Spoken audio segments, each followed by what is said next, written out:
Pois é, chegamos! Olá, família Conexão Três Pontas, família Pô de Café Podcast, sejam muito bem-vindos!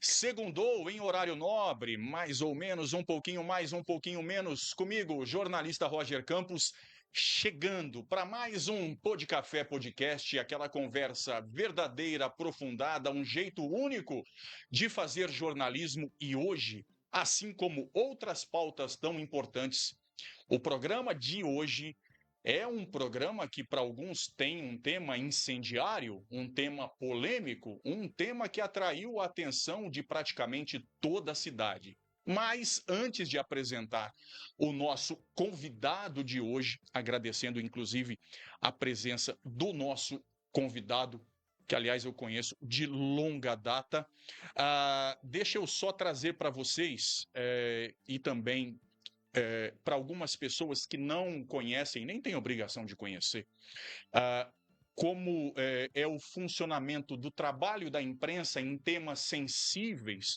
no tocante a direito de resposta. Eu falo sempre que o Conexão Três Pontas tem o compromisso e o privilégio de seguir sempre a cartilha do Código de Ética dos Jornalistas. Aliás, eu me formei, não foi à toa, foi justamente para ter esse embasamento técnico, esse conhecimento e poder aplicar de forma justa o direito de resposta quando necessário. Segundo o Código de Ética dos Jornalistas Brasileiros, a FENAGE, o direito de resposta é um imperativo ético voltado para a correção de informações e a proteção da honra dos envolvidos em qualquer situação.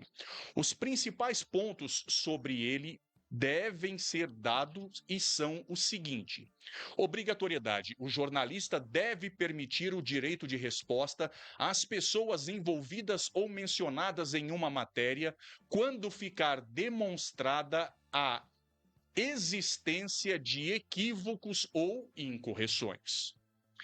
Voluntariedade. A correção deve ser feita de forma espontânea pelo jornalista, e assim foi feita, afinal de contas, nosso convidado pode confirmar. Eu o convidei, nos encontramos num estabelecimento comercial e eu falei: olha, vamos fazer a outra parte, o outro lado da moeda, num bate-papo aprofundado no Pô de Café Podcast. Ok? Estou à disposição. Aceitou de pronto. Então, a correção deve ser feita de forma espontânea pelo jornalista do veículo, assim que o erro for constatado, independentemente de notificação judicial. Proporcionalidade. A resposta deve ter a mesma proeminência, tamanho e destaque da matéria original, garantindo que o público que leu, ouviu a primeira informação também tem acesso à correção. Nós, inclusive, fizemos uma segunda matéria quando da soltura de dois suspeitos, né, dois investigados na Operação Trem Fantasma, e colocamos, inclusive, a fala da defesa.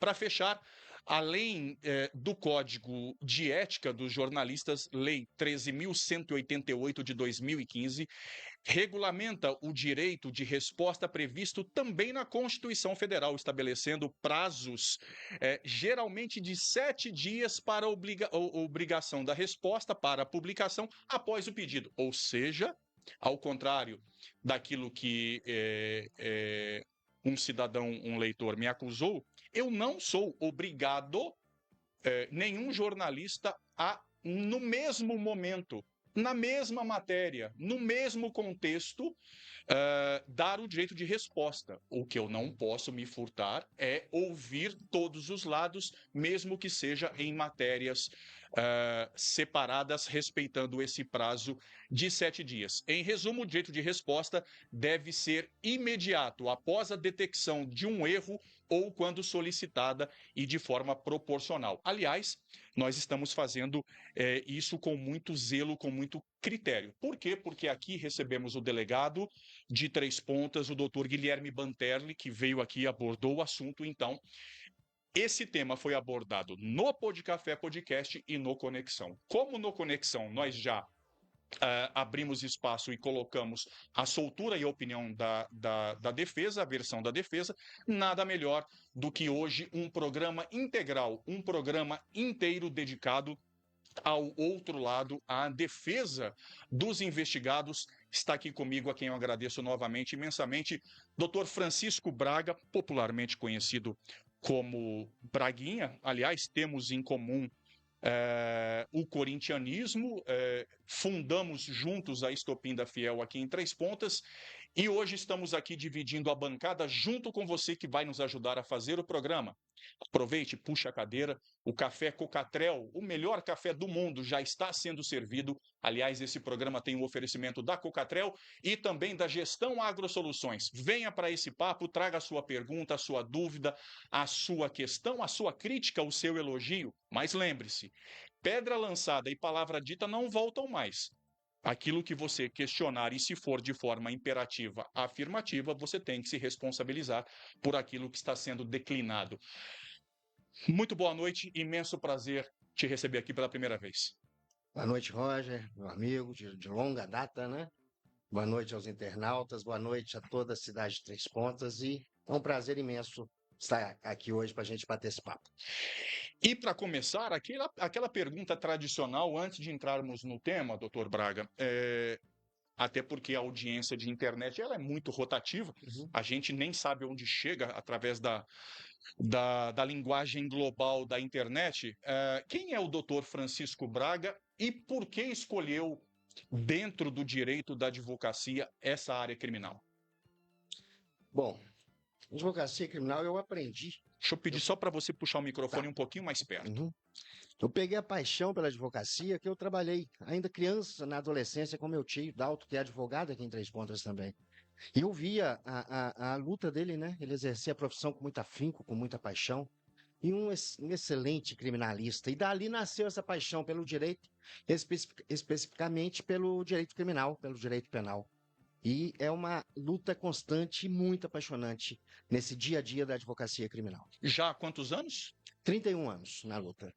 Rapaz, 31 anos e a família também, e os filhos enveredando para esse caminho. 2 filhos já advogando, uma irmã também, né? Além de primos também já formados. A área de direito é bem a cara da família Braga. Perfeito. Gente, o tema de hoje, claro, vocês sabem, é a Operação Trem Fantasma. Eu não faço pauta, eu detesto pauta porque engessa o jornalista. Mas como é um tema sensível, até para não ficar nada sem ser questionado, eu linkei aqui algumas questões para abordar com o doutor Braga, com o nosso convidado, e já lembro e já digo a vocês que o programa ao vivo, sendo transmitido não só pelo Conexão Três Pontas, mas também pelo Facebook da Rádio Sentinela FM, numa multitransmissão, numa grande parceria. Sentinela, aliás, cheia de projetos, muitas novidades chegando aí em breve. E também, nessa multitransmissão, Facebook do Jornal Correio Três Pontano, para você acompanhar na versão gravada. Como se não bastasse,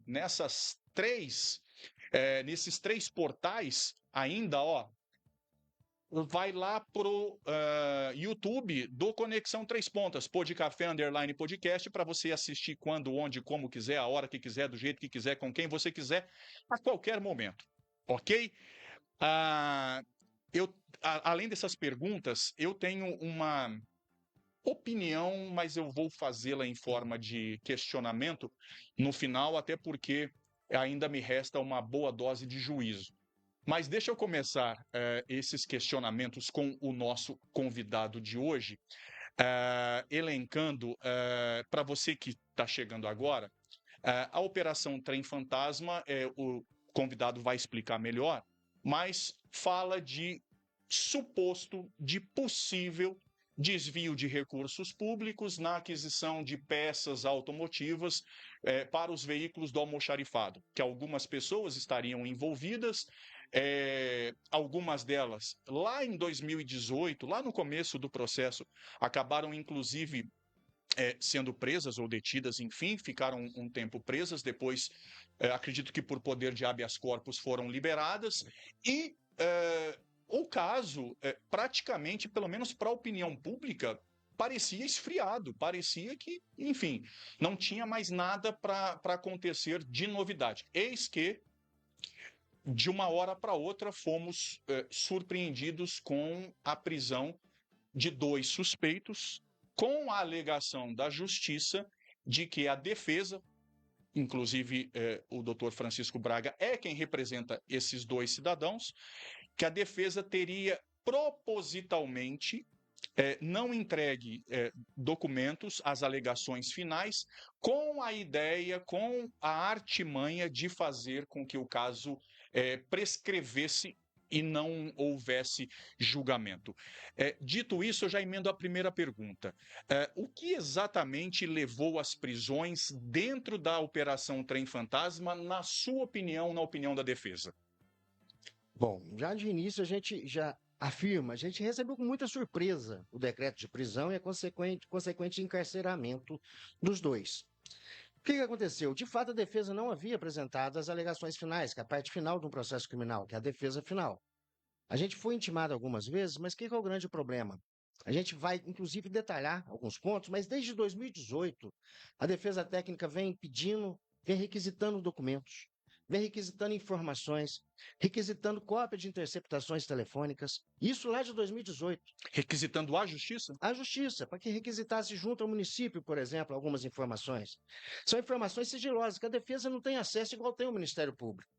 O Ministério Público tem a ferramenta de ter acesso a toda e qualquer informação, seja ela onde estiver. E a defesa só consegue através do judiciário. O que aconteceu? Alguns requerimentos que nós fizemos em 2018, que foram deferidos à época, ou seja, a defesa montou uma estratégia de defesa, montou uma tese com base nesses elementos de prova que foram requeridos e foram deferidos pela Justiça. E a gente estava aguardando isso. O que aconteceu? Agora, na fase final do processo, alguns pedidos da defesa simplesmente foram indeferidos. Ou seja, a defesa foi cerceada sem ter acesso a toda a documentação que garantiria uma defesa ampla, como determina a Constituição Federal. E ainda assim, ainda que assim não fosse, como que diz a lei processual penal? O advogado criminal, quando ele é intimado e não toma uma providência dentro do processo, a lei determina que o juiz da causa destitua esse defensor e nomeia um defensor público. Primeiro intima o acusado, ele tem um prazo de 10 dias para constituir um novo defensor. Isto não acontecendo, é obrigação a nomeação de um defensor dativo, defensor público, ou nomear um advogado particular às custas do Estado para fazer essas alegações finais. O que aconteceu?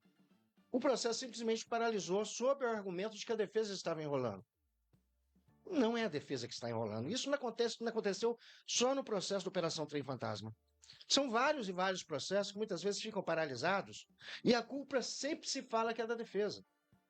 Veja só, um processo que iniciou em 2018 e somente agora chegou na fase final, a defesa não contribuiu para isso. Porque foram várias requisições feitas ao município, ao próprio Ministério Público. Para vocês terem uma ideia, para você ter uma ideia, Roger, dentre vários documentos que foram pedidos, foi um ofício para a prefeitura, certo? A prefeitura informou, a gente não está mais de posse desses documentos. Esse documento já está nas mãos do Ministério Público, ou seja, a defesa querendo um documento já estava na mão da acusação. E é uma falha muito grande no Brasil, eu acho um absurdo o Ministério Público ter o poder de investigar, escolher as provas que ele quer produzir para lançar no processo. O dia que no Brasil cada órgão fizer o seu papel, o Brasil vai funcionar muito melhor. O Ministério Público não tem que investigar. Eu acho que passa a ser até suspeito uma investigação feita pelo Ministério Público e ele mesmo ser o titular da ação. Ele vai escolher que tipo de investigação que ele vai fazer, por mais que a gente dê toda a credibilidade para o Ministério Público, seja a GAECO ou seja a promotoria da comarca.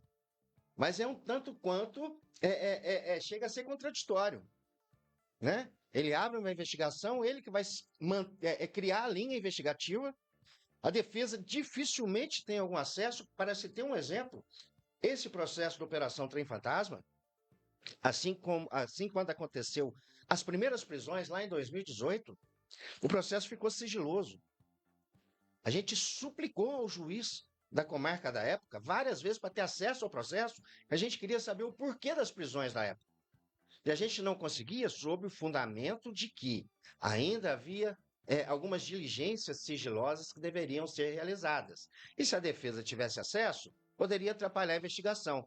Mas a gente pedia isso meio-dia, 1 hora. Quando veio 3, 4 horas da tarde, estava o Ministério Público dando entrevista ao vivo. A gente começou a tomar conhecimento do processo assistindo televisão. Eu parei de ir no fórum. Opa, eu quero saber alguma coisa da Operação Trem Fantasma? Deixa eu ver que horas que o GAECO vai dar uma entrevista aqui. Chegou ao ponto da promotora do caso à época fazer um discurso na igreja durante a missa sobre o processo e a defesa ainda não conhecia nada, porque era sigiloso. Este processo da Operação Trem Fantasma, ele começou errado e permanece errado. Tanto é que nas alegações finais da defesa nós fizemos vários protestos. A gente até espera que deve vir alguma condenação aqui em primeira instância. Mas nós temos uma convicção, não é de 100%, é de 120%, que se vier uma condenação, esse processo vai ser anulado por cerceamento de defesa. Porque a defesa não está enrolando com o processo. Nós fizemos requerimentos em 2018. Nós estamos em 2026, sim, em 8 anos. Certo? O Poder Judiciário não disponibilizou para a defesa os documentos que nós requisitamos, a culpa é nossa? Não somos nós que estamos atrasando o processo. É até o tema da segunda pergunta para ficar isso ainda mais claro, de acordo com a visão da defesa. Uhum. O cerne, o epicentro dessas prisões é a alegação da Justiça de que não foram entregues as alegações finais no prazo hábil. Para a defesa, isso não foi entregue no prazo hábil? E se não foi, houve uma enrolação? A defesa usou o que está dentro da lei. A gente, em momento algum, a gente estava enxergando uma prescrição, porque a todo instante a defesa sempre enxergou a absolvição. Porque a gente conhece dentro do processo que não tem prova para uma condenação, por mais que se tenha falado absurdos, tanto da época quanto agora dessas prisões. É um absurdo essa acusação. Inclusive, há pessoas que foram presas à época, em 2018, e sequer foram denunciadas. É uma falta de responsabilidade, até destrói-se vidas. O Brasil é o único país do mundo onde prende para investigar. O certo é investigar para prender. Não, aqui primeiro prende e depois investiga. E essas prisões iniciais da Operação Trem Fantasma é ainda mais vergonhosa, que ainda existe no Brasil uma prisão que se chama prisão temporária. A prisão temporária você não precisa de prova. Basta pedir, eu preciso da prisão temporária aqui para eu poder conseguir isso. Você não precisa de uma prova forte para conseguir a prisão temporária, não. Basta um indício ou um achismo do órgão do sistema acusatório. Depois vem a bendita prisão preventiva. A prisão preventiva é quando há indícios da autoria de um crime. Aí pede-se a prisão. Para quê? Para garantir a aplicação da lei penal, para garantir que o réu não vai fugir. É outra vergonha. É uma pena antecipada. E também quando há suspeita de coação de testemunhas, alguma coisa assim, né? Aí é um novo crime. Aí eu até concordo. Agora, falar que vai prender sob o risco da pessoa fugir, um risco muito subjetivo, não é um risco concreto, não é um risco absoluto. Se a pessoa for pega tentando fugir, eu ainda até entendo. Agora, com uma possibilidade de fuga, prende-se. É uma antecipação de pena. Eu conheço várias situações, vários clientes, vários processos dos quais eu já defendi, onde a pessoa ficou 2 anos presa preventivamente e foi absolvida lá na frente. E sabe o que acontece com o Estado? Nada. Não cabe nenhuma indenização. Só para finalizar só esse ponto, se você me permite, hoje o sistema prisional brasileiro é vergonhoso e está superlotado, sabe por quê? 45% dos presos hoje são presos provisórios, que não tem uma condenação definitiva. É por isso que tem essa superlotação, a culpa é do próprio sistema judiciário, que prende. A ministra Carmen Lúcia, do Supremo Tribunal Federal, de uma forma muito lúcida, ela falou que o excesso de prisão do Brasil é vergonhoso. Na dúvida, prende. Só que lá na frente, na dúvida, absolve. Então, se tem dúvida se deve prender ou não, mantém liberdade. Esse excesso de prisão prejudica muito, principalmente porque faz um processo correr de certa forma, que atropela procedimentos, atropela direitos, atropela fases, para no final ou absolve ou anula o processo.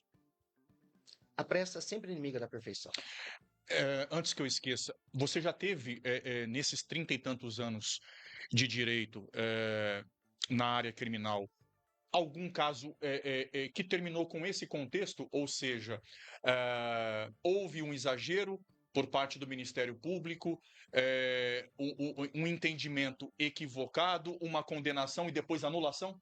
Já teve caso de uma prisão de 1 ano e 3 meses, prisão preventiva, caso de homicídio. No dia do julgamento pelo Tribunal do Júri, o Ministério Público pediu absolvição em plenário de uma pessoa que ficou presa 1 ano e 3 meses preventivamente. Porque durante a instrução do processo em plenário, não se teve mais a certeza da autoria do crime de homicídio. Ou seja, foi 1 ano e 3 meses encarcerado na penitenciária de Três Corações. Foi uma mulher. O próprio promotor de justiça pediu absolvição, ou seja, só reforça a tese de que a prisão preventiva ela tem que ser a última possibilidade. Doutor Braga, o Ministério Público entendeu que seria, de fato, uma artimanha da defesa buscando a prescrição. Com a sua experiência jurídica, houve uma faísca, uma fagulha que fizesse com que o Ministério Público assim entendesse? Se você estivesse agora atuando no Ministério Público, você também entenderia, supostamente, que a defesa poderia estar objetivando essa prescrição? Eu seguiria a lei. Pede para nomear um advogado dativo, destitui o advogado que está constituído nos autos e segue o processo. Eu acho que a prisão foi muito desnecessária. Foi uma forma de forçar a defesa técnica, talvez abrir mão dos pedidos de nulidade que a gente tinha encartado. Só que, conversando com os clientes, mesmo encarcerados, eu falei para eles, nós não podemos abrir mão de um direito. Nós não podemos sucumbir ao Estado dessa forma. Se fosse algo que a gente estivesse criando uma nova tese, uma nova teoria defensiva, aqui, naquele momento, poderia se falar em artimanha, sim. Mas não. É uma tese que a gente está defendendo desde 2018. Se o processo não chegou ao seu fim em 8 anos, pode ter certeza, a defesa não contribuiu com isso, que a defesa sempre esteve presente em todas as audiências. A defesa nunca pediu adiamento de audiências, como aconteceu nesse processo da Operação Trem Fantasma. A defesa sempre esteve presente quando intimada.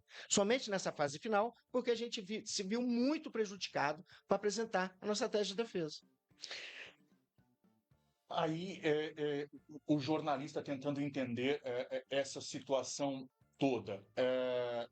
Se o Ministério Público agiu assim e a defesa tem consciência de que não errou em nada e que houve um exagero, inclusive com as prisões, eu sou obrigado a te perguntar o seguinte: a defesa falhou em algum momento? Houve, da sua parte, algum ato de incompetência na defesa desses investigados que provocasse essa reação tão forte por parte da Justiça? Ou há, nas entrelinhas, algum outro elemento que não foi falado, não foi alardeado, mas que a defesa suspeita que possa ser um ingrediente ou talvez até o principal ingrediente dessa história toda?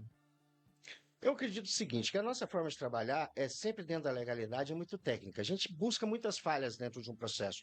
Principalmente um processo dessa magnitude, dessa complexidade, a gente tem a certeza da existência de falhas. E, em contrapartida, o Ministério Público sabe muito bem como a gente trabalha. Se houvesse alguma ilegalidade, eu tenho certeza que ele pediria prisão até do próprio advogado. Porque foi o advogado que causou esse atraso da marcha processual. Não foram os acusados. Por isso da ilegalidade da prisão.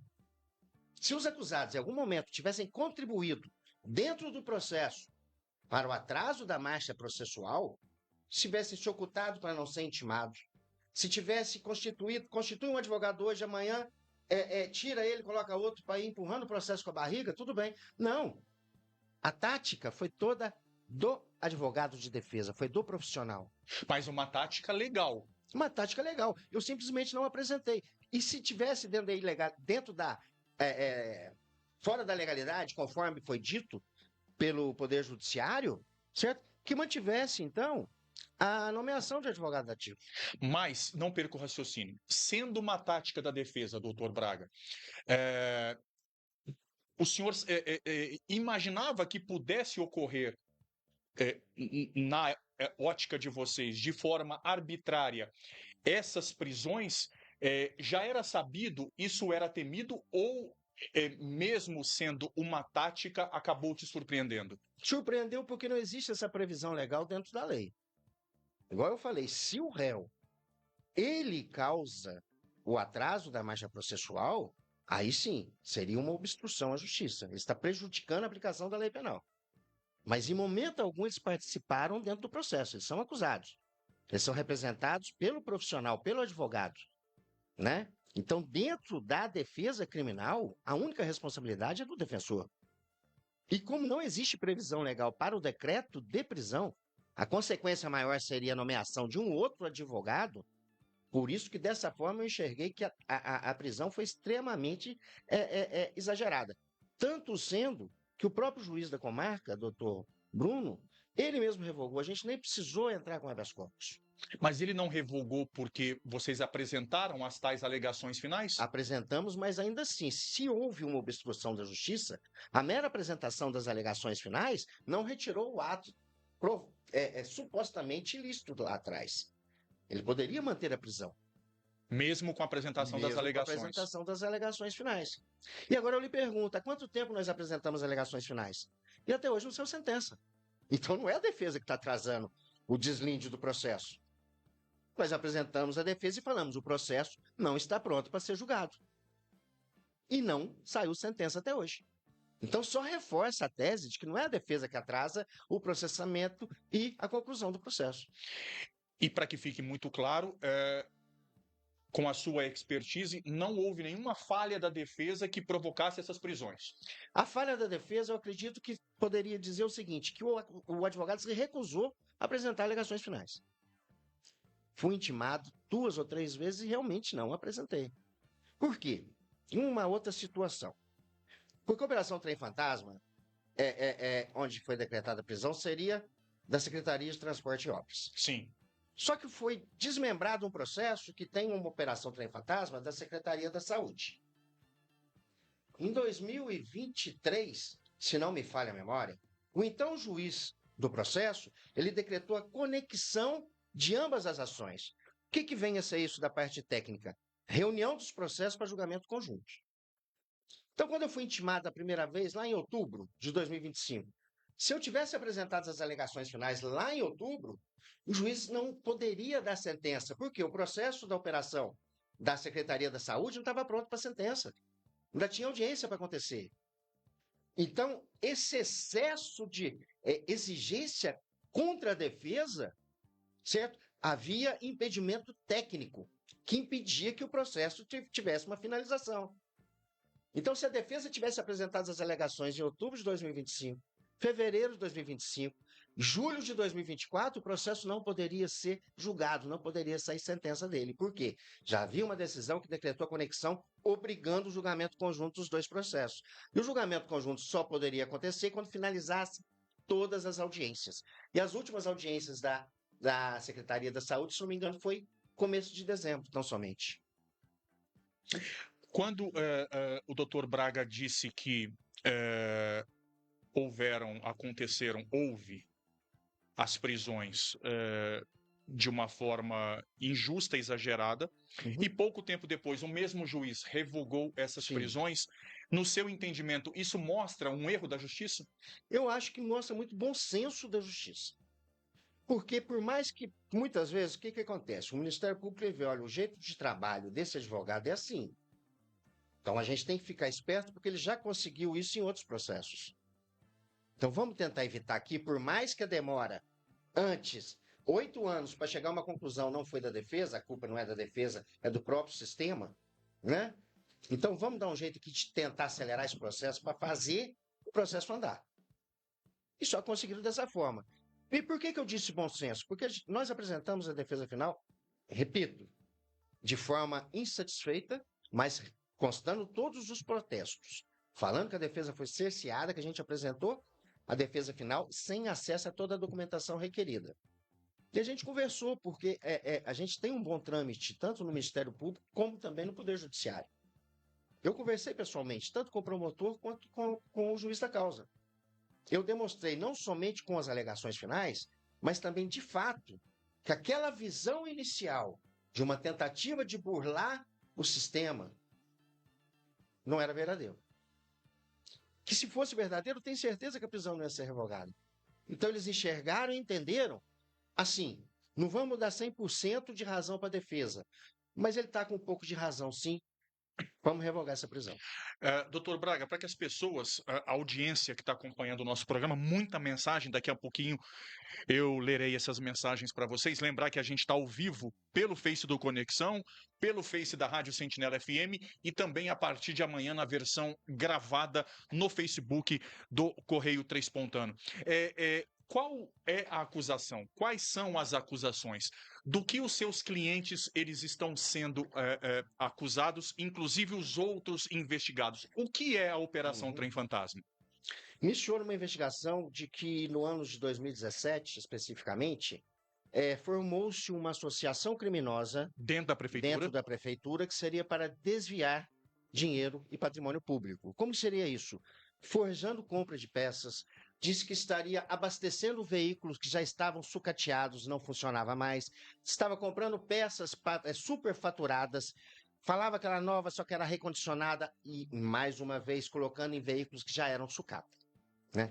Assim iniciou, foi uma denúncia, né, que foi feita no GAECO, o GAECO iniciou essa investigação. Nós tivemos as prisões em 2018, as iniciais. Só que aconteceu uma situação que motivou, em tese, essa prisão. Se não tivesse acontecido isso que eu vou relatar agora, ninguém teria sido preso. Porque todo mundo fala, foi preso porque já tem prova, foi preso porque já está condenado, foi preso porque é bandido. Não, não é bem assim. Em 2018, quando já estava a investigação pelo GAECO, haviam várias interceptações telefônicas. Né? Várias pessoas que estavam sendo investigadas estavam com o telefone grampeado. Em uma dessas gravações, dessas interceptações, um dos envolvidos estava conversando com uma terceira pessoa, que eu vou evitar de citar o nome, porque ela não foi denunciada, não faz parte do processo. Ela estava falando o seguinte, olha, tem muita coisa errada no sistema da prefeitura. Olha para você ver, está abastecendo o veículo que é sucata, está fazendo isso, está comprando peça para máquina que não existe. Nós precisamos fazer um mutirão para mudar o sistema, para alterar o sistema. O que ele queria fazer? Corrigir o sistema. Todos os lançamentos que estavam errados, eles teriam que fazer um mutirão para entrar no sistema de estoque da prefeitura e refazer tudo, para corrigir todas as informações. Por conta dessa interceptação telefônica, o Ministério Público achou que esse pessoal, essa associação criminosa, estaria tentando maquiar o sistema da prefeitura, esconder e destruir provas. Por isso, decretou a prisão. Mas por que eu falo que cada um tinha que fazer a sua função aqui no Brasil? O Ministério Público não conhecia o sistema. Hoje, o sistema da prefeitura ele é diretamente ligado no sistema do Tribunal de Contas do Estado. Ele é interligado. O que lança aqui, por exemplo, no estoque de abastecimento de compra, já cai no Tribunal de Contas. Para mudar esse sistema aqui na prefeitura, não basta juntar 10 pessoas, sentar no computador da prefeitura e mudar tudo, não. O prefeito tem que fazer uma requisição dirigida ao Tribunal de Contas, pedindo autorização para fazer essa mudança, justificar. O tribunal vai ver se realmente precisa mudar e vai autorizar essa mudança. O GAECO não tinha esse conhecimento. O GAECO achou que realmente o pessoal ia entrar no sistema e começar a mudar. Não, aqui esse aqui está abastecido errado, vamos tirar daqui e passar para lá. Não, sem autorização do Tribunal de Contas não tinha como fazer isso. Mas o GAECO, ao invés de investigar direito, achou melhor pedir a prisão. Por quê? Na época já era assim? Sim. Na época da denúncia 2017 já era interligado? Já era interligado. Era impossível fazer qualquer alteração no sistema sem que o Tribunal de Contas tomasse conhecimento. Ainda que tentassem aqui, não tem como. E uma outra questão, não perdendo o seu raciocínio. Se nessa conversa interceptada com uma terceira pessoa que a gente não vai citar, até porque ela não foi arrolada, ela não está no processo, não seria estranho ela participar dessa ligação e ela não ter sido arrolada? Quer dizer, não é um contrassenso jurídico? E uma outra questão, quando se fala precisamos arrumar os arquivos, os estoques aqui da prefeitura, isso não dá a certeza para a justiça de que o termo arrumar os arquivos significa precisamos esconder as fraudes? Eu acho o seguinte, a pessoa para investigar, ela tem que saber o que ela está fazendo, né? Vamos mudar o sistema. Então tá, eles vão mudar, eles vão adulterar a prova. Se o GAECO tivesse a competência para conhecer o sistema da prefeitura, ele ia saber que isso é impossível de acontecer, sem autorização do Tribunal de Contas. Então como é que prende uma pessoa sem saber o que está fazendo? É falta de responsabilidade, na minha opinião. E também um outro ponto que eu te trouxe, doutor Braga, suponhamos que numa ação criminosa eu e você estivéssemos envolvidos. Aí eu sou investigado, eu sou processado e você sai ileso, quer dizer, não é um erro jurídico, um leigo te perguntando isso, não teria que recair sobre os dois da mesma forma? Parece até que houve um pensamento do que convém e o que não convém dentro desse processo. Eu vou te dar um outro exemplo, para você ter uma ideia de como o início desse processo já foi errado, já foi tumultuado. Durante essa interceptação telefônica, eu vou tomar a liberdade de citar o nome dos dois, o então secretário de Obras, que é o senhor José Gileno, que está sendo acusado nesse processo, ele estava com o telefone interceptado e ninguém sabia disso. Ele fez uma ligação para o superior hierárquico. Quem que era? Prefeito, doutor Luiz Roberto. Assim, foi uma conversa longa, mas eu vou resumir da melhor forma possível. Prefeito, descobri um problema aqui. O que foi? O Fran estava olhando aqui e achou um tanto de coisa errada no computador aqui da prefeitura. Errada como assim? Ué, tem um tanto de abastecimento aqui de carro que não existe, de carro que é sucata. Foi comprado um paralama para patrol. O prefeito assustou com essa informação. Como assim, Gileno? Eu estou te falando. Aí, agora, não sei se foi por preguiça ou alguém com má fé fez esses lançamentos nos computadores da prefeitura. Tem muita coisa errada. E o GAECO estava ouvindo isso tudo. O que o prefeito disse? Gileno, isso é fácil de resolver. Eu vou instalar uma auditoria, eu vou convocar uma auditoria e vou convocar vários órgãos externos para participar, para demonstrar a lisura e a transparência.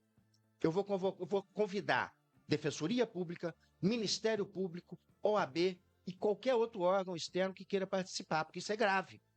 Mas pode ficar tranquilo que nós vamos resolver isso. E o Gileno respondeu, está gravado dentro do processo. Eu estou muito tranquilo que a gente não tem nada a ver com isso. A gente vai acabar tendo que corrigir erro dos outros do passado. E o GAECO ainda assim fala que eles estavam querendo enganar o sistema. Pelo contrário, desde antes de estourar essa operação, já havia a intenção do secretário de obras e do prefeito para corrigir os erros do sistema. Repita-se, porque está na conversa entre eles. Eu não sei se de má fé ou se de preguiça. Há vários lançamentos errados aqui. E isso compromete, porque está abastecendo sucata. Só que poucos dias depois, saiu a operação, decretou a prisão e ninguém mais teve acesso a nada. Então o GAECO tinha conhecimento que tanto o então secretário quanto o prefeito já estavam cientes das falhas e queriam corrigir. E o Ministério Público seria convidado a participar dessa auditoria. O delegado doutor Guilherme Banterli esteve aqui e o próprio Ministério Público postou recentemente na sua página oficial os desdobramentos e as informações que se tem é que o processo está perto da reta final e que o julgamento deve sair a qualquer momento e, inclusive, fala-se de novos desdobramentos e, se eu não me engano, me foge o número, 14 ou 29 novas pessoas envolvidas ou 29 novos itens na investigação, alguma coisa assim. O que a defesa pode falar sobre esses desdobramentos e se de fato outras pessoas ainda poderão ser implicadas nisso tudo? Dentro dos dois processos da Trem Fantasma, tanto da Secretaria de Obras quanto da Saúde, nada há de novo mais para acrescentar pessoas. Ocorre que, durante essa investigação, lá em 2017, 2018, o Ministério Público teve acesso a muitos documentos, inclusive documentos que a defesa desconhece até hoje. E eu tenho certeza que outros fatos foram verificados ali, teve o desdobramento de outras investigações e certamente há outras investigações em andamento, porque há o órgão do Ministério Público que fica responsável por essa fiscalização do dinheiro público, dos gastos. né, do poder público, no caso aqui específico da prefeitura. Então, realmente, eu tenho certeza que sempre vai haver alguma investigação nova, algum processo novo, e hoje a transparência, né, hoje todo mundo tem acesso a tudo. Então, hoje o Ministério Público, mais do que nunca, busca justamente essa lisura. Agora, se vai ter mais algum procedimento, pelo que está dentro do processo, não há nada de novo. Nada de novo. Quais são os próximos passos, tanto por parte da justiça, para o leigo entender, e o que a defesa tem feito, se mudou a conduta ou se precisou reforçar alguma tese, apresentar novos documentos para que não haja, segundo a defesa, uma injustiça nesse julgamento? O próximo passo agora vai ser a sentença, né? Agora os dois processos estão prontos, aptos para receberem a decisão primária aqui da comarca de Três Pontas. Por conta do cerceio de defesa, conforme dito, a gente não conseguiu ter acesso a todas as provas que foram arrematadas, né? Que o Ministério Público teve franco, livre acesso a todas as provas. A defesa pediu várias informações. Em 2018, até hoje, a gente, por exemplo, a gente não sabe quem que alimentou o sistema da prefeitura com essas informações falsas. A gente pediu para saber isso em 2018. E até hoje, esse pedido simples da defesa não foi atendido. Porque a gente tem uma ideia quem foi. Mas há um jargão jurídico que a gente fala, o que não está nos autos não está no mundo. Eu preciso saber quem que é essa pessoa para lançar. Pedir o depoimento dela. Se ela não tiver condições de depor, eu preciso mostrar a atitude dela. Às vezes era pura e simplesmente uma questão política. E eu acredito muito nisso. Por quê? Essa má alimentação do sistema, Roger, isso acontece. Sempre aconteceu em Três Pontas, em todas as administrações. Como é que funciona? Comprei 10 litros de gasolina, eu preciso dar baixa no estoque. O primeiro carro que abri aqui, por preguiça do servidor, certo? Vou lançar aqui mesmo. O importante é dar baixa no estoque. Então, eu abastecia 10 litros de gasolina, uma Patrol. Uma Patrol, que inclusive a sucata faz 5 anos. Eu preciso dar baixa aqui, igual tem lá. Comprou aqui um para-choque de uma Kombi. Eu preciso dar baixa, porque está no sistema aqui, só que já foi utilizado. O primeiro que abriu lá a Patrol. Então, um para-choque de uma Kombi foi colocado uma Patrol, sucateada. Então, quem não sabe dessa falha da administração pública, da falha do servidor, pode até acreditar numa má-fé, num desvio, né? Mas isso já vem acontecendo em todas as administrações. A gente não sabe se dessa vez se for por preguiça, como já acontecia, ou se foi de má-fé. Porque se é algo que já acontecia há muitos anos, por que denunciou só agora? Tanto é que eu pedi a relação da alimentação do sistema das administrações anteriores, que eu queria fazer essa comparação e mostrar para a Justiça que isso já vinha acontecendo faz tempo, mas escolheram só agora, na então administração do Dr. Luiz Roberto, por quê? E não entregaram para a defesa esses relatórios de gestões passadas? Em 2018 foi deferido, foi requisitado, a prefeitura falou que esses documentos já estavam com o Ministério Público, juntaram alguns poucos, não juntaram tudo, e agora no final, quando a defesa ia dar o arremate da tese, né, para pedir absolvição com base nessas provas, foi indeferido. Entenderam que já não cabe mais agora requisitar esses documentos, porque já passou muito tempo, apesar que eu requeri na época certa. Gente, o programa está bombando, graças a Deus, graças à sua participação, à sua audiência. Eu vou dar uma folguinha rapidinho para o Dr. Braga, nosso convidado de hoje, para tomar uma aguinha, enquanto eu vou ler aqui algumas mensagens com a sua participação. Afinal de contas, puxamos a cadeira para que você sentasse junto com a gente nesse bate-papo. Cidade TV Três Pontas, boa noite, é o Jefferson, boa noite. Renata Marques, aplaudindo o programa, obrigado, minha primeira-dama. Alex Tiso, boa noite, queridos Roger Campos, jornalistas, e meu colega de escola, doutor Braguinha, grandes profissionais e muita admiração por vocês dois. A recíproca é verdadeira, meu caro, o maior secretário de cultura da história de Três Pontas. Luciano Castro, parabéns, Roger. Transmita um abraço ao Braga por mim, sempre acompanhando por aqui. Muito obrigado. João Vitor Mendes, que esteve aqui no último sábado, um programa muito bacana. Esse processo, infelizmente, não se limitou ao âmbito jurídico. Ele foi politizado e usado, inclusive, eleitoralmente. É preciso, ao meu ver, separar as coisas e, inclusive, punir supostamente quem o usou ou usa para meros fins políticos eleitorais. Na volta, inclusive, eu vou fazer uma pergunta mais afiada para o nosso convidado sobre esse tema, tá? Tiago Henrique, boa noite, grande Braguinha, o melhor de Minas Gerais. Tiago Henrique ainda. A parte ruim é ser corintiano e primo do Ju. No resto, excelente pessoa e profissional.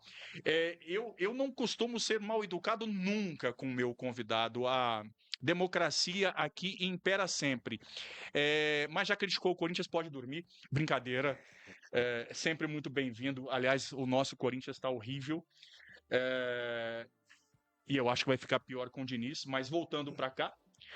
Maísa Patrícia Veloso, que eu digo sempre, estou mais repetitivo que gago. A única petista que eu gosto. Boa noite, Roger. Boa noite, Braguinha. Profissional excelente. Fui professora de quase todos os seus filhos, meninos do bem e muito inteligentes. Um abraço para vocês. Tiago Henrique, grande Roger, Marcial Teófilo Ramos. Quanta mensagem, gente, graças a Deus. Boa noite, Roger e doutor Braguinha. Boa noite, Roseli Fabre. Boa noite. Edinho Mangueira Comunidade, lá do nosso Botafogo. Boa noite. Gabriel Mendonça, doutor Braga.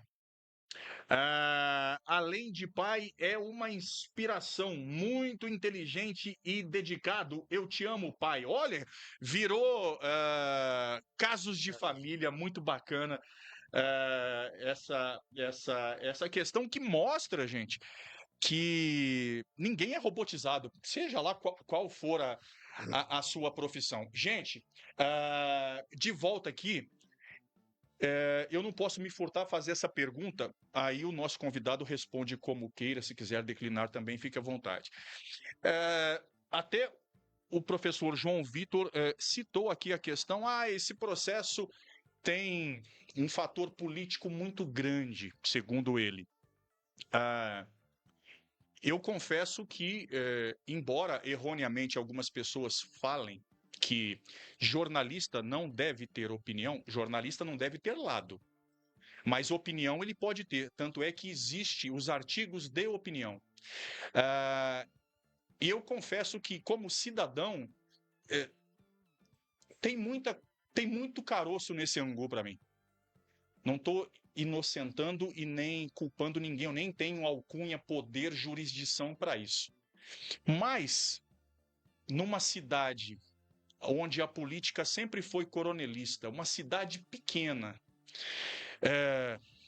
onde há um grande embate político, inclusive pós-eleição, o que a gente vê hoje em nível de Brasil, direita e esquerda, a gente, desde quando eu me entendo por gente aqui em Três Pontas, eu mudei para cá em 1987, sempre é assim, é o boi caprichoso e o boi garantido, sempre. E aí, a gente sabe que alguns artifícios, algumas artimanhas, algumas táticas, algumas ferramentas acabam sendo usando, talvez dentro da legalidade, mas nem tudo que é legal é moral e às vezes engorda muito. Na sua opinião, assim como disse o professor João Vitor Mendes, política foi o principal ingrediente dessa questão? Vou mais além.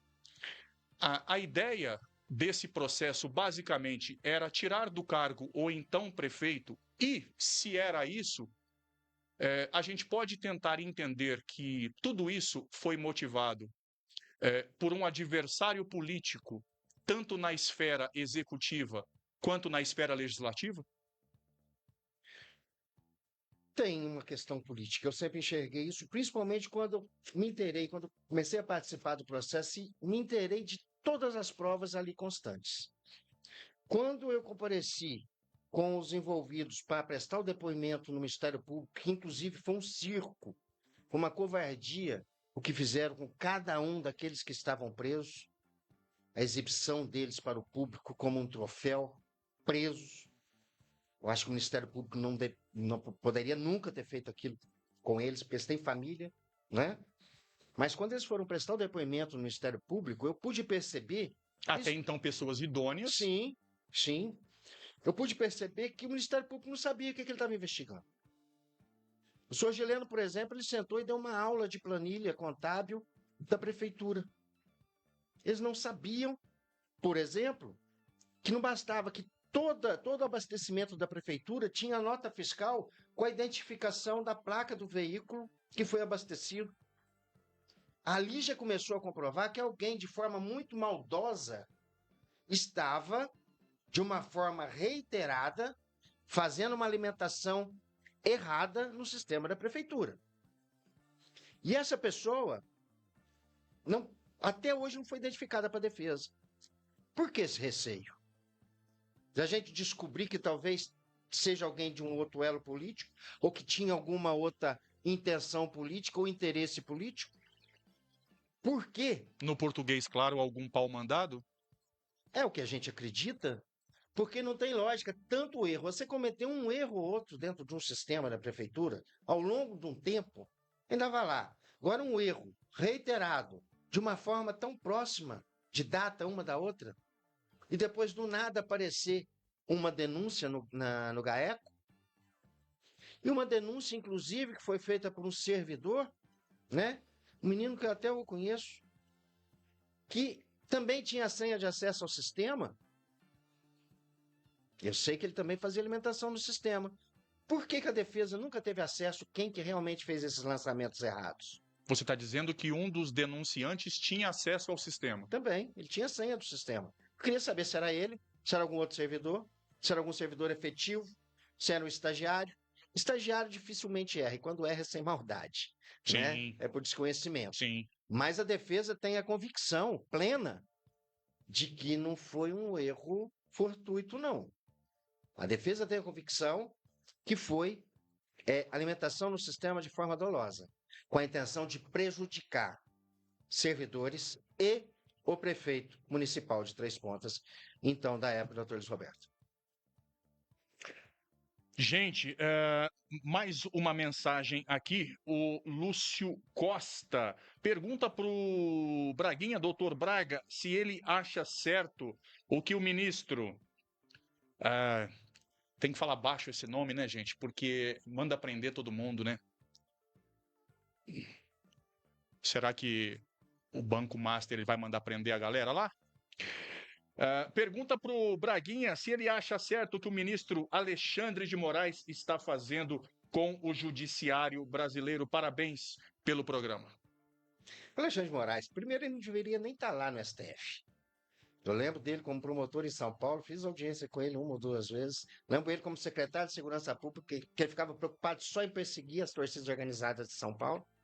E o desconhecimento dele, para mim, o abuso de poder que ele vem cometendo, ele não poderia nem participar do julgamento do ex-presidente Jair Bolsonaro, ele era vítima, né? Mas mudou-se. O Supremo Tribunal Federal, com esses juízes indicados, né? Ele é casuístico.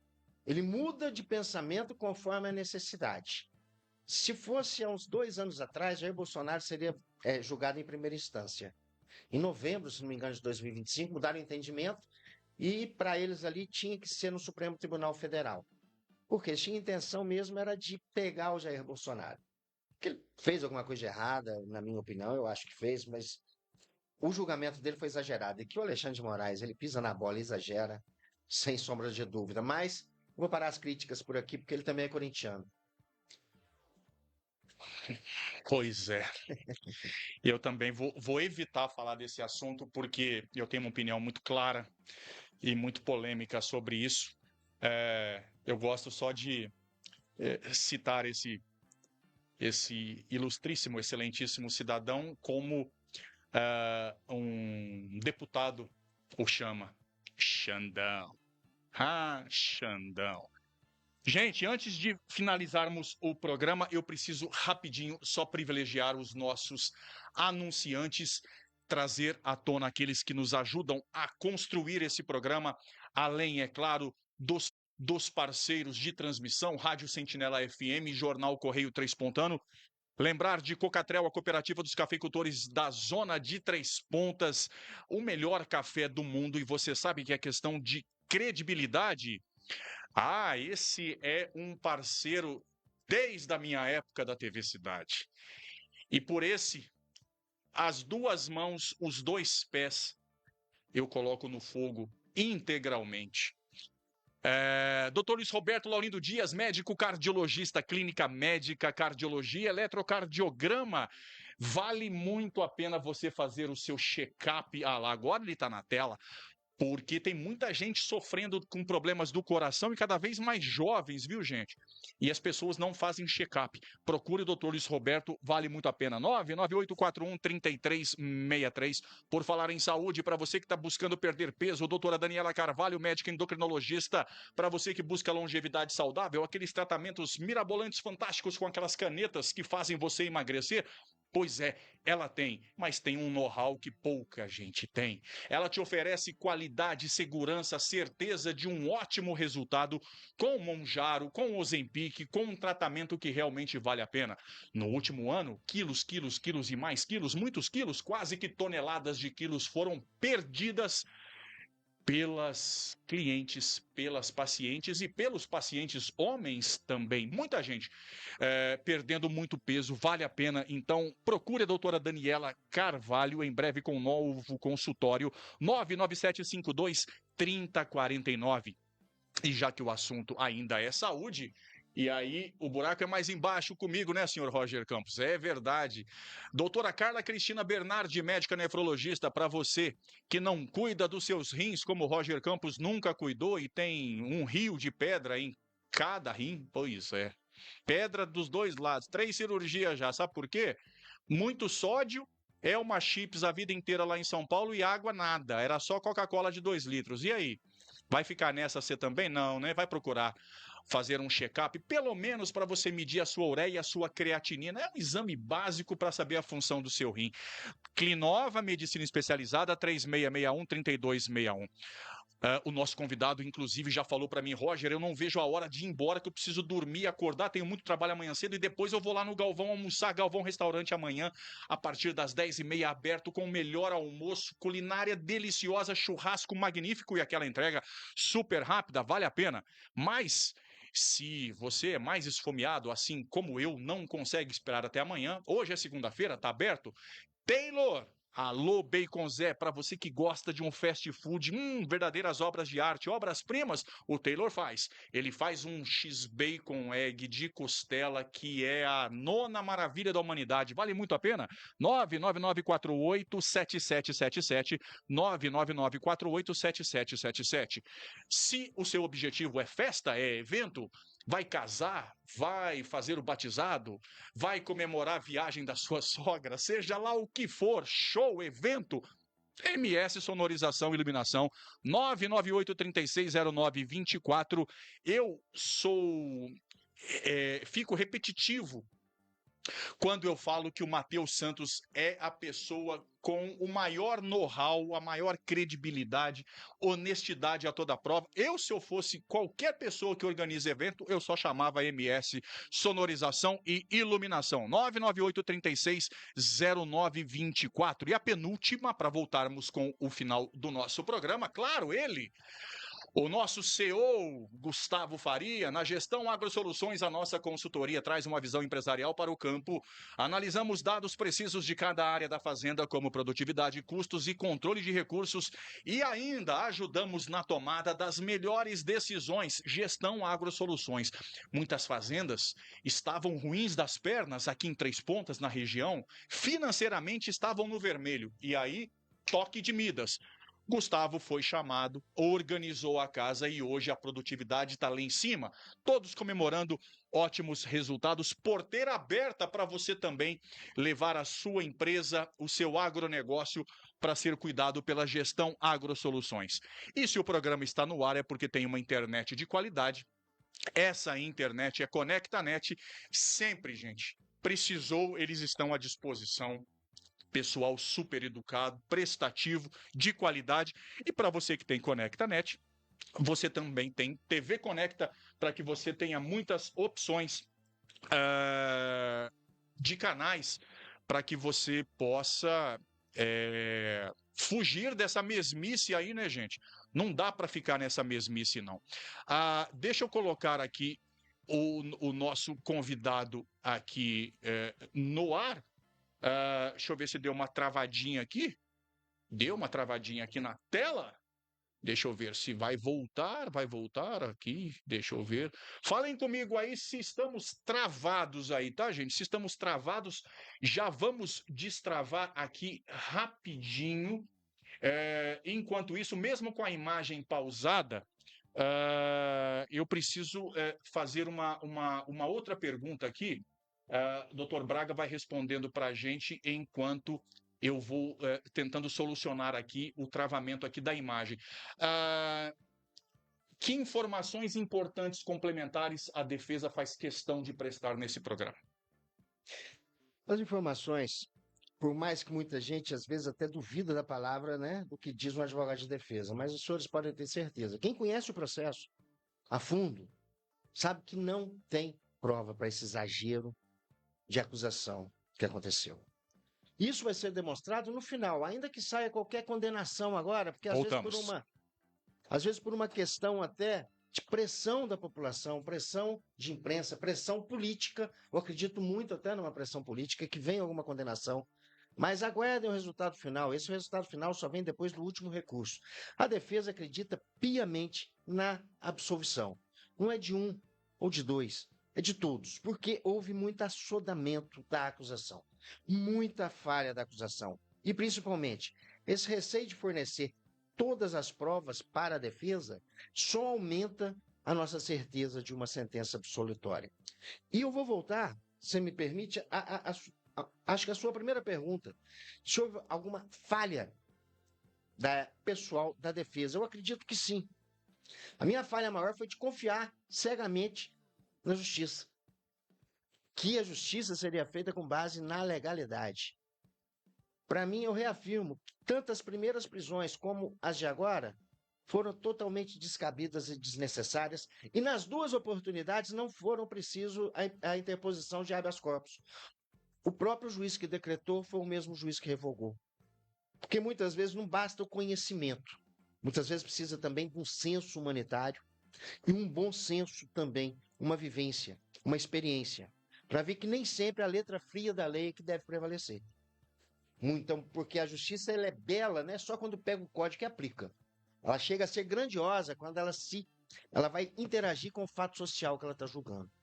Conhecer cada um e saber realmente onde que se esconde a verdade.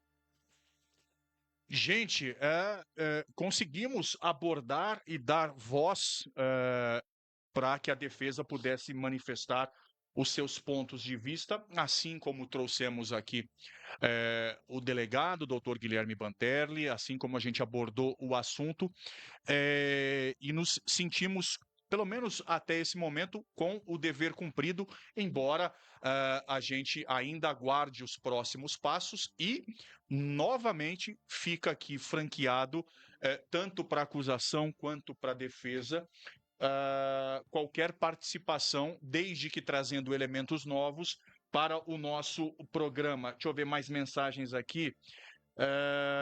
Andréia Ferreira, belíssima entrevista, muito obrigado. Adelaine Ferreira, parabéns, tenho muito orgulho do homem e do profissional que você é.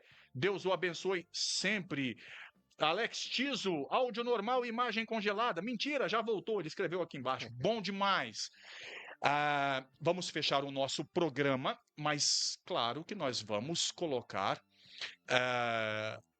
o nosso convidado numa situação difícil, temida, temerosa, saia justa. Não sei, algumas pessoas dizem que na verdade é uma grande diversão. Ele já está inclusive coçando a cabeça. O que será que vem para o final? É o nosso amado quadro paredão, onde em 1 minuto, para cada resposta, o nosso convidado vai declinar a sua opinião para que a gente possa conhecer melhor o nosso convidado, nosso ilustríssimo convidado do Pod Café Podcast, tido por muitos como um dos melhores programas de entrevistas da região. Tenho ouvido isso, eu fico humildemente muito feliz, e isso é principalmente graças à escolha certeira dos nossos convidados, que sempre agregam valor, e a você, que soma muito, trazendo perguntas inteligentes para a formatação do nosso programa. De 1 a 30, escolha o número. 9. Número... Já começou bem. Rapaz, logo de cara, a primeira, número 9, ele enfrenta buchas de canhão nos tribunais. E ele enfrenta. Mas será que ele vai querer enfrentar essa primeira escolha? Quer mudar? Não, vamos lá. A primeira escolha é essa: Jair Messias Bolsonaro. Eu acho que quando ele se candidatou, eu já estranhei muito, né? Porque 27 anos como deputado, ele nunca fez nada, né? Na política. Eu acho que faltou para o Bolsonaro bons assistentes e alguém para fazer ele ficar quieto. Se ele tivesse um personal style para fazer ele ficar quieto e falar no lugar dele, eu acho que ele seria até reeleito, elegeria até os netos dele. Mas, infelizmente, abrir a boca só demonstrava que realmente ele não sabe nada. Vamos para a segunda escolha. Nós estamos normaizinhos agora? Estamos sim. Vamos para a segunda escolha aqui, deixa eu ir lá no paredão. Segunda escolha de 1 a 30, doutor Braga, vamos lá. 27. Número 27. O número 27, a segunda escolha é essa. Presidente da Câmara, Miller Bueno de Andrade. Miller é assim, para quem conhece o Miller, não fica nem um pouco surpreso de ver a forma como ele vem conduzindo a presidência da Câmara, né? Uma pessoa ímpar, inteligentíssimo, culto, né? E de muito bom senso. Ele sabe ter o jogo de cintura quando precisa e sabe ser rígido quando assim o regimento da casa determina. É uma pessoa que eu admiro muito como pessoa e agora mais ainda como presidente da Câmara, merece os parabéns. Vamos para a terceira escolha do nosso convidado. Para você que chega agora, é o paredão. 04. A alça de mira já está engatilhada certinho, minuciosamente pelo atirador de elite, e ele já escolheu o número 4. Rapaz, o número 4 é esse aqui. Polêmica, hein? Rede Globo de televisão. Infelizmente, assim, eu deixei de assistir a Globo já faz tempo, né? Eu sigo mais por causa de futebol. Mas a Globo é grande manipuladora, né? Ela trata a notícia conforme a necessidade dela. Para ter uma ideia, ela conseguiu eleger um presidente, que foi o Collor, que ninguém conhecia, e ela mesma conseguiu tirar o Collor na época, graças à Globo. Ela colocou e derrubou um presidente. Então, para mim, a Globo é massa de manobra. Eu não costumo opinar pegando carona, não, mas eu endosso, eu assino embaixo. Vamos para a quarta escolha do nosso convidado de hoje. Quarta escolha. 23. Número 23. Essa. Polícia Militar. A Polícia Militar tem sempre que receber o nosso respeito e os nossos parabéns, principalmente aqui em Minas Gerais, né? A gente vê muitas vezes a polícia ser criticada, mas ninguém sabe o que um policial passa no seu dia a dia. O policial, ele é policial 24 horas. É domingo, só que ele é policial. Ele não tem uma vida social igual todo mundo. Ele não consegue viver com a família dele igual todo mundo. Então, principalmente aqui em Minas Gerais, a nossa gloriosa Polícia Militar merece o meu respeito de toda a população e também os parabéns. Vamos para a quinta escolha. Vamos lá, de 1 a 30. 19. Número 19 é esse. Vereador Antônio Carlos de Lima. Antônio, eu não tive o prazer de conviver com ele por muito tempo. É uma pessoa que não é assim do meu convívio muito próximo, mas sempre que eu convivo com ele, é uma pessoa que eu gosto muito, tenho muito carinho, muito respeito, né? Eu sempre vejo ele aqui pela cidade, encontro muito com ele lá também, lá no Ponta Leite. É uma pessoa que tem todo o meu respeito e minha admiração e desejo um abraço ao amigo. Vamos para a sexta escolha. Paredão com o Doutor Braga no finalzinho do nosso programa de hoje. Qual é o sexto número? 13. Número 13. Sexta escolha, o número 13. Tô curioso para saber a opinião dele. Já foi candidato a prefeito, talvez volte a ser candidato a prefeito. A sexta escolha, Maico Gracinha. Maico Gracinha. Conheço toda a família, eu gosto muito da família do Maico. Conheci o pai dele, inclusive, quando ele tinha bar lá perto da casa do meu pai. O Maico, eu vejo ele muitas vezes, é uma pessoa que de bom espírito, né? De muito bom espírito. E por mais que muita gente às vezes não leve ele a sério, mas ele faz um trabalho muitas vezes de levar ao conhecimento situações que muita gente desconhece. Eu até brinco muito com ele, ó, a política tem que ser sério, tem que ser sério, mas é inerente à pessoa. Ele é uma pessoa muito divertida. Eu acho que ele vem por aí, sei lá, como candidato a deputado, o que for. Mas é uma pessoa que eu gosto muito, não somente dele, mas de toda a família, qual eu quero mandar, inclusive, um abraço para toda a família do Michael. Vamos para a sétima escolha do paredão de hoje, dessa segunda-feira. Amanhã, gente, dia 7, é dia do jornalista. E nós faremos na próxima quinta-feira, em homenagem ao dia de amanhã, um programa muito especial com a Manu Marise, coordenadora da Rádio Sentinela, com o radialista Francisco Barros e com o radialista Milton Gama. Um programa muito legal, muito bacana, que a gente vai poder conhecer as novidades da Sentinela e também falar um pouco dessa missão árdua do quarto poder, que é o jornalismo, nesse bate-papo na próxima quinta-feira, numa edição extraordinária. Sétima escolha. 30. Número 30.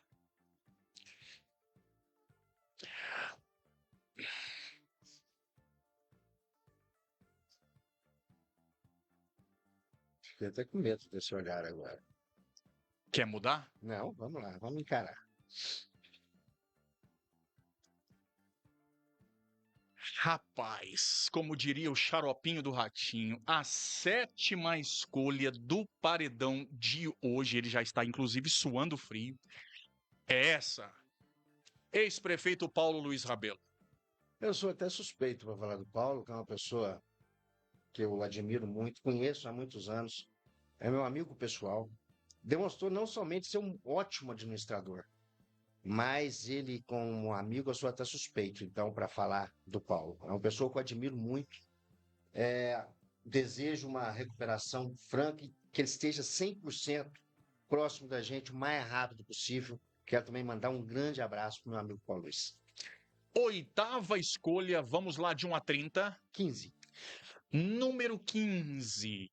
O número 15.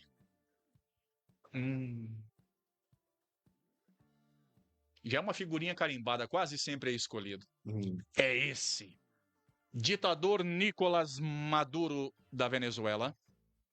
E todo mundo que faz de tudo pelo poder é uma pessoa que não merece muita consideração. E ele é um desses, né? O que ele fez lá nas últimas eleições, a fraude escancarada e essa vontade, essa gana pelo poder, demonstra só que ele está no lugar que merece estar, que é preso, para o bem do povo da Venezuela. Vamos para a nona escolha, penúltima de hoje, de 1 a 30. 11. Número 11. O número 11 tá aqui. Ah, essa vai ser legal. Tô curioso para saber. Pena de morte. Impossível ela ser praticada no Brasil. Por quê? O ser humano é muito falho. Se fosse a certeza de uma investigação tranquila, com 100% de certeza, poderia até falar disso. Mas para a gente ter uma pena de morte, primeiro, a gente tem que mudar a Constituição Federal. Esse é o primeiro ponto. Mas há uma lei maior que a gente tem que mudar ainda, que é os 10 mandamentos. Cristo mandou a gente não matar ninguém. Então, quem sou eu para julgar e querer matar outra pessoa porque ela errou? Deixa que Deus dá jeito nisso e o universo se encarrega de tudo sempre. Vamos para a última escolha. Daqui a pouquinho eu leio mais comentários.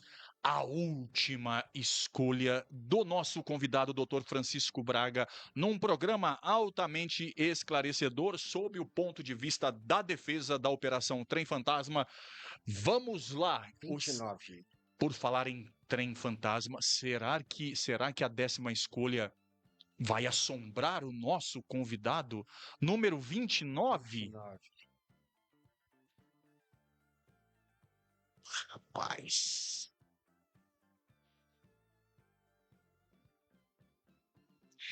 A 10ª e última escolha. E para você, qual é a sua opinião sobre esse 10º tema, hein? Isso gera uma polêmica no Brasil. Legalização da maconha. É um caso realmente muito polêmico. Eu, particularmente, eu sou contra, né? Porque, infelizmente, ela vem trazendo outros problemas sociais, problemas judiciais, problemas policiais. Então, não é simplesmente legalizar a maconha. Existe isso em outros países, na Europa, inclusive, também aqui na América do Sul. Mas como que vai legalizar, como que vai oficializar isso? É impossível. Acho que todo vício tinha que ser tratado, tinha que ser cuidado. Ele não pode ser legalizado. Infelizmente, eu tenho o vício do cigarro e eu odeio esse vício. Então, legalizar algo que não faz bem, eu acho que não é o ideal para ninguém, né? Então, como se trata de saúde pública e de outras consequências sociais também, tenho certeza que vou ser muito criticado, né? Mas eu sou contra a legalização da maconha. E assim nós estamos chegando ao final do nosso programa. Deixa eu voltar à arte aqui do nosso convidado, que se saiu super bem no nosso paredão, do tenebroso paredão, mas ao mesmo tempo é o quadro mais aguardado, mais comentado na imprensa em Três Pontas. Miller Bueno de Andrade, grande abraço, obrigado pelos elogios. E saiba que, apesar do pouco contato, a recíproca é totalmente, em letra maiúscula, verdadeira. Ele ainda: estou sempre à disposição e desejo cada vez mais sucesso, Braguinha. É bastante requisitado e não é à toa. Novamente, casos de família. Ingrid Luara, fico fascinada na sua inteligência, pai. Quer responder para alguém, para a família, enfim? Agradecer a família, né, esposa, filhos, amo cada um de vocês e aos amigos aí pelas palavras, né? E a gente está sempre aí, dando a cara a tapa e trabalhando sempre pela verdade. Para fechar o programa de hoje, claro, aquilo que a gente fala sempre. Sem antes, tivemos ontem uma das maiores agonias que eu tive na vida na defesa da causa animal, e ao mesmo tempo tive gratas surpresas de muitas pessoas ajudando e de uma história que não poderia ter sido em outro dia senão na Páscoa que é o Renascimento. Uma cadelinha de rua abandonada, prenha, pariu os seus filhotinhos num buraco de terra diante do sol e da chuva. Não bastasse o trauma, foi atropelada, não socorrida, com a barriga aberta. Durante dias, essa barriga aberta encheu de bichos. Ela estava podre em vida. E mesmo assim, sangrando, agonizando, com muita dor, ela colocou a função de mãe em primeiro lugar. Ela conseguiu, durante dias, sair do seu buraco para buscar alimento, para se alimentar e poder, com a barriga aberta, amamentar os seus filhotes. Nós descobrimos esse caso graças a Vitória Lima e eu me envolvi junto com a minha esposa Renata desde o primeiro momento, e aí muitos anjos participaram dessa história, inclusive Miller Bueno de Andrade, a quem eu quero agradecer imensamente, Michael Machado, Ronaldo, da Artivac, Marita Duarte, Thaís, ONG Protetores de Sofá, a Thaís, que é um anjo, que é uma grande guerreira, o Alan, a Maura, também a Tereza Emília, estou esquecendo de alguém aqui, mas enfim, todos que de uma forma direta ou indireta ajudaram nessa história, que como na Páscoa teve um grande final feliz. Ela foi resgatada. Agradecer imensamente ao doutor Pedro, veterinário, que num domingo chuvoso, feriado de Páscoa, à noite, se dedicou para fazer uma grande cirurgia, salvou a vida da cadelinha e ela está se recuperando. Em breve trarei mais notícias. É um grande exemplo que um animal irracional nos ensina o que é ser pai e o que é ser mãe, sobretudo o que é ser mãe. E no programa de hoje, a gente pôde conhecer o outro lado da história. A gente pôde lembrar que uma moeda sempre tem a cara, mas tem a coroa.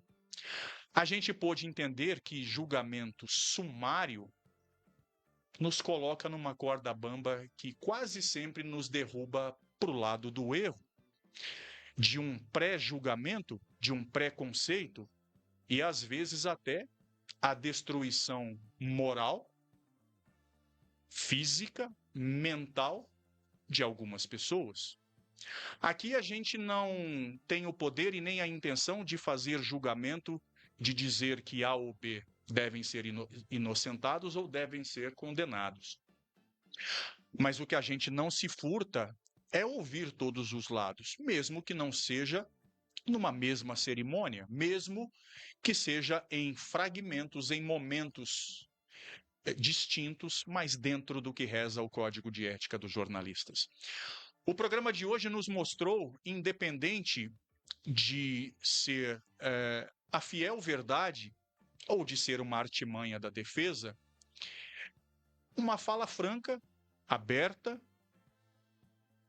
aparentemente condicionada em muita técnica, em robustez e numa pimenta, nesse tempero que eu deixo para que a gente possa degustar com cuidado, para não queimar a boca assim que esse programa terminar e nos próximos dias, semanas.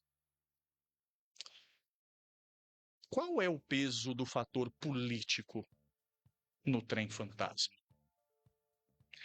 Muito obrigado ao doutor Francisco Braga. Fica aqui o meu agradecimento imenso por esse baita programa, a sua disponibilidade em trazer todos esses esclarecimentos e também a todos vocês que participaram. Aline, Cristiane Braga, gigante esse doutor Braguinha, ser humano ímpar.